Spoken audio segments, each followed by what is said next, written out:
Thales, o que tu pode contar para nós sobre o canal Elementar, o canal que eu até peguei aqui uns dados, que tem uns números impressionantes, que tem 626 mil inscritos, 38 milhões de views, e tem um conteúdo bastante plural, podemos dizer assim. Quando que começou a tua ideia de colocar em prática o Elementar? E explica para quem não conhece o teu projeto, o que mais ou menos ele trata.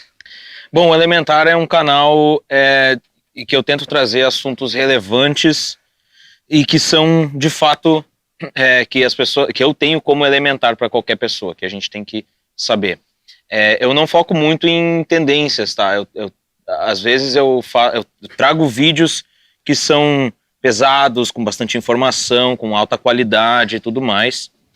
E isso é uma coisa que eu senti há muito tempo já, desde que eu consumo o YouTube. Eu consumo o YouTube há muitos anos. E eu sempre senti que aqui no Brasil a gente está um nível abaixo do conteúdo em inglês. Não necessariamente Estados Unidos, eu falo no conteúdo em inglês geral, assim. Então eu comecei esse projeto pensando nisso. E, na verdade, essa filosofia, ela veio depois, né? Eu primeiro iniciei o projeto, depois eu pensei nisso. Mas é justamente isso, é trazer esse conteúdo de alta qualidade para as pessoas poderem se informar de uma maneira bastante interativa, com qualidade audiovisual, né? Essa é a minha meta, e se tornar um dos melhores canais do Brasil, se não o melhor. Eu sempre miro nisso. E eu quero transformar, eu quero um movimento maior de melhores canais com maior qualidade dentro do Brasil.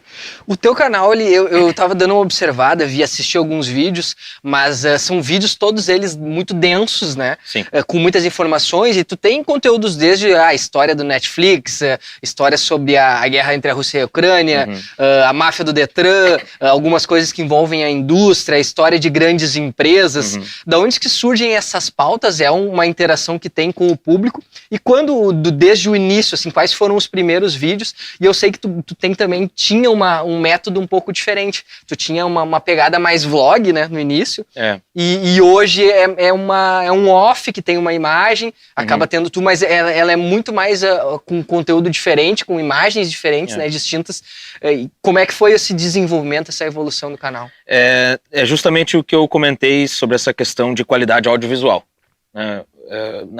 Desde a narração até as imagens e até a maneira como a gente explica certos assuntos. A ideia começou a gente criou o canal em 2016, eu digo eu e o Arthur, tá? Nós somos dois, então não fica só a meu cargo trazer as ideias e tudo mais, ele tá sempre, né, ele tá por trás dos panos, ele é o diretor operacional, digamos, e eu sou o diretor de artes, digamos assim, né?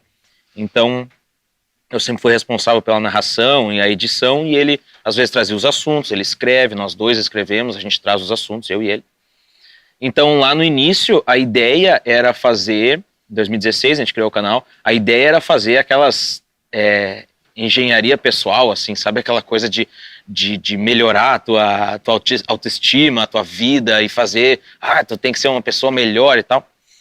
E aquilo ali na época para nós era muito bom, e eu consumia bastante desse conteúdo. Mas aquilo começou a me incomodar um pouco já, sabe? Começou a cansar um pouco. Então eu comecei a pensar assim, a gente está aqui consumindo esse conteúdo, mas a gente acaba não fazendo nada, né? Hoje em dia já tem bastante gente que fala sobre o lado negativo disso, né? Essa positividade. Mas uma pegada meio assim, coaching, assim? Não, mais ou menos, tá? A gente fazia aqueles review de livro, assim. Pode crer. Como é que é? O Poder do Hábito, né? O Paradoxo da Escolha, enfim, esses livros assim, para as pessoas poderem melhorar como pessoa, fazer mais coisas, deixar de procrastinar. Isso em 2016, nós estamos falando há 6 anos atrás, né? Parecia uma ótima ideia. A gente começou assim, começou com vídeos muito simples, eles eram editados num software que nem sei se existe hoje, uns bonequinhos assim e tal. Mas a ideia estava lá, a ideia era essa, ela só precisava ser lapidada.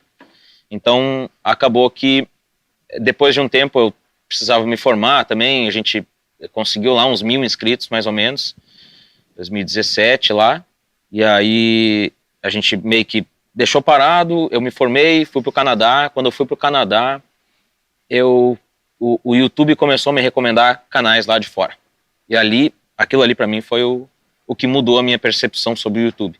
O YouTube não é um lugar onde... Não é o lugar da banheira de Nutella, não é o lugar... Tu pode ensinar o YouTube, tu tem que ensinar o YouTube o que tu gosta. O YouTube vai aprender o que tu gosta, ele vai te dar coisas para tu assistir, ficar mais tempo. E lá fora, eu, sem saber, eu direcionava o YouTube para as coisas que eu gostava. Ele começou a me dar mais conteúdo para eu consumir, cada vez melhor. E ali eu comecei a pensar, é isso que eu tenho que fazer. Tu ainda enquanto consumidor. Exatamente. Eu comecei a perceber a qualidade audiovisual da edição, né, a narração, as histórias, os roteiros e tudo. Então comecei a pensar, cara, isso aqui é como uma matéria de qualquer jornal, uma matéria de um Globo Repórter, por exemplo, né, para trazer um exemplo claro assim. No Globo Repórter o cara via lá como é a Índia. Daí os caras vão lá pra Índia, né? Nossa, leva uma equipe toda lá pra Índia e tal, e fala sobre os costumes, escreve uma história, encontra lá alguém pra ter uma relação com uma pessoa, e aí volta pra cá e faz todo esse trabalho. Tu pode fazer isso sem sair da tua casa. É claro que é diferente. Se tu for lá, tu vai conhecer muito mais, tu vai falar com as pessoas e tudo mais. Mas tu pode fazer uma parte dessa reportagem toda da tua casa, sem sair de casa. E foi isso que eu percebi lá fora. Eu comecei a trabalhar justamente para isso. Comecei a focar o meu objetivo nisso. Trabalhar sem aparecer muito em tela, mas com imagens para ilustrar. Depois eu quero fazer maiores animações e tudo mais. Tudo foi meio que programado assim da minha cabeça. Da metade de 2018 até, sei lá, o início desse ano, quando eu meio que atingi o meu objetivo. Mas, claro, ainda tem muita coisa para crescer, mas o objetivo inicial lá, de crescer como audiovisual e ser uma referência de qualidade assim no YouTube, né? Tu não tá inscrito? Tu ainda não tá inscrito no canal? É de graça e ajuda demais a gente. Te inscreve aí!